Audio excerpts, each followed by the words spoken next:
Sergej Sumlenny is the founder and co-director of European Resilience Initiative Center. He joins me now live from Kyiv. Good to have you here on the program. So, up until last week, President Donald Trump was calling President Zelenskyy a dictator. In fact, he was blaming Russia's war on Ukraine on him. But over the past few days, his approach towards Ukraine has become more understanding. What changed for Donald Trump in the past few days?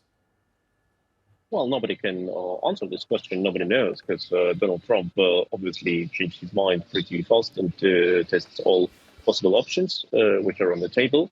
It's his negotiation style, so to say. He goes to a very aggressive style of negotiations. He just demands the maximum of what he can get and adds a bit more, and then he will tell people react.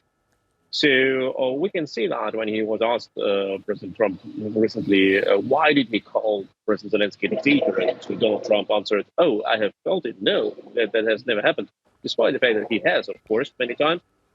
This shows like next day he may call President Zelenskyy the best and the most democratic president ever seen by the world, and this will mean nothing again.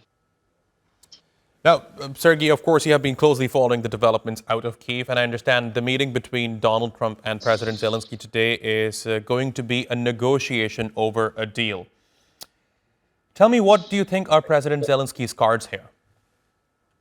Well, exactly. It was the Ukrainian position all the time that they can offer something, pretty much, in exchange for something. And that was a very bad disappointment for the Ukrainians, as they have realized that the agreement will most probably not include any future military support, military aid. So on that point, it was a disappointment for Zelenskyy. There was a visit to Kyiv by representatives of Donald Trump, and Zelenskyy said, no, we will not sign it. And now the real negotiation started. So now we can see that during the meeting, they can negotiate on what exactly is been given, on what conditions, and what Ukraine can get as exchange. You can see that Donald Trump said NATO membership is not on the table. Military support most probably not on the table. What can Ukraine get as the exchange? And the question is, for many Ukrainians, if Zelenskyy signs this deal, will it include resources on a territory controlled by Russia?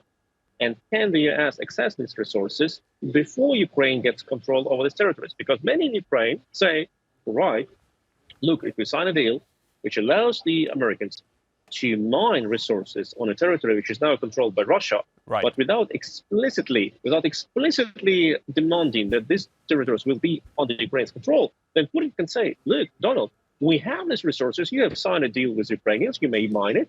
Here they are. So there are a lot of questions. What is the format? Indeed. And for Zelenskyy, he has a lot of pressure from Ukraine. There was a lot of criticism against selling of agricultural land in Ukraine before. And people say, why are you selling our resources without asking us? Without right. And Sergey, here's this one thing. It is widely speculated that Donald Trump might ask Zelenskyy to formally recognize some of the territories that have been occupied by Russia. Is that something which is a red line, not just for President Zelenskyy, but for people across Ukraine?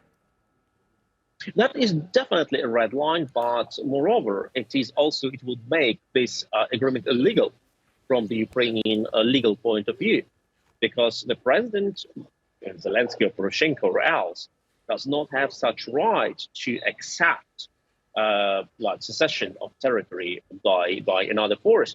It is just in Ukrainian constitution, it's impossible. So any next president can say that this agreement was illegal from the Ukrainian point of view, and they can also argue that the International Convention on International Treaties was also violated because no country may sign a treaty or an agreement under pressure, and there is clearly pressure in this case. So for both nations, the US and Ukraine, to make this agreement an agreement which will last for years and decades, it is important that this agreement would be, from a legal point of view, absolutely clear and transparent. And breaking something over your knee will not help to make this treaty realistically sustainable for the next presidential term of the next president. Fascinating insights. Sergej Sumlenny, thanks very much for joining me here on TRT World. Appreciate your taking out the time.